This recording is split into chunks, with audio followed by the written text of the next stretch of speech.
origano di Monterosso e olio di Chiaramonte. Questo viene chiuso e rinfornato. All'interno vediamo la mozzarella filante, è buonissimo.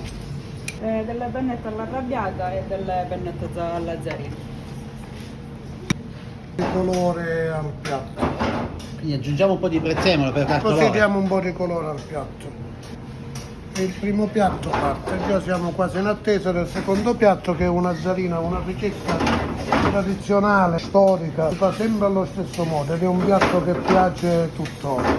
Questo è un piatto della tradizione. Sì, la zarina. Il nome lo prende perché c'è il salmone e il salmone è un piatto nordico, quindi la zarina era un piatto che preferiva. Noi lo abbiamo aggiunto dei gamberetti per farlo a modo nostro, il piatto, però in linea di massima la ricetta sempre la stessa. Poi sempre una spuzzatura di prezzemolo e il secondo piatto va pure in porto. E qui abbiamo le pizze in forno, Già quasi pronte, già pronte.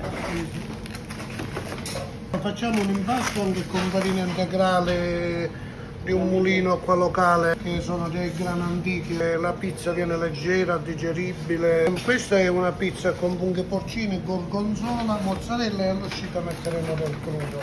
Queste sono una classica 007. Noi lavoriamo con i bordi bassi, non è una pizza alla napoletana, ma è proprio la classica pizza siciliana, qui il bordo si può mangiare tutto perché né fa gonfiare né è molto digeribile. E qui abbiamo il forno a legna Il che forno a dà, legna, tradizionale forno a legna. dà un sapore Da un particolare. sì, in base alla legna, dà sapore alla mandorla, all'ulivo, all'arancia, il retrogusto del forno. Ma quante pizze entrano in questo forno? Fino a 15 pizze ci entrano. Qui sta uscendo cosa? Questa è la base per una Nutella, per una pizza dolce. Ora condiremo dopo. Nel menù ricordiamo abbiamo presente più di 70 pizze diverse. 70 pizze. Di cui faremo anche, vogliamo fare uno scaccione a Rosario che facciamo vedere la lievitazione. Qua è quasi a conduzione familiare, lui è mio nipote, mia moglie, mia figlia. Questa è una cosa tradizionale delle nostre zone. Il procedimento viene fatto in 2 tempi, viene infornato come per la prima volta. Tra qualche minuto è pronta la prima fase, poi viene condito e rinfornato.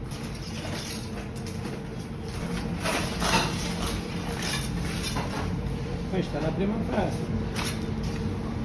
Cosa stiamo facendo? Stiamo passando alla farcitura dello scaccione. Esattamente come una pizza viene cotto. Però il procedimento è diverso, viene condito all'interno. Quindi questa è una specialità locale? Sì, tipicamente della nostra zona. Il tradizionale va così: prosciutto, mozzarella, Origano di Monterosso e olio di Chiaramonte. Basta vedere la densità dell'olio anche nella bottiglia, che è un olio DOC di Chiaramonte. Questo viene chiuso e rinfornato.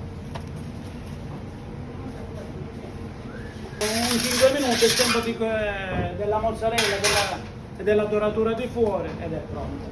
Questo è l'olio di Chiaramonte con cui condiamo Questo le pizze. lo diamo nei tavoli, un olio DOP. Tutti di i prodotti Chiaramonte. quindi di qualità, dalla farina, dall'impasto Anche ai dalle condimenti. olive nere sono olive di Chiaramonte che le facciamo raccogliere, le mettiamo sotto sale, non usiamo olive Marocco, eccetera, eccetera. C'è tanta passione e tanto amore. Sì, io è da più di 40 anni che faccio questo lavoro, da bambino. È un lavoro che mi piace, continuo a farlo. Ora è pronto. Lo prendiamo. All'interno vediamo la mozzarella filante,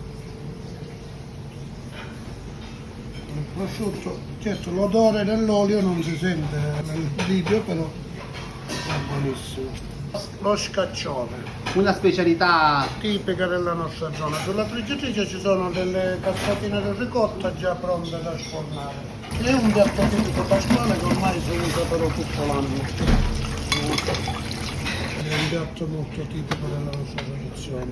quindi questi si preparano abitualmente per Pasqua, ma Noi ormai li tutto teniamo l'anno. tutto l'anno, sì, li teniamo tutto l'anno. E qui stiamo aggiungendo Il prosciutto crudo, è un altro condimento della pizza.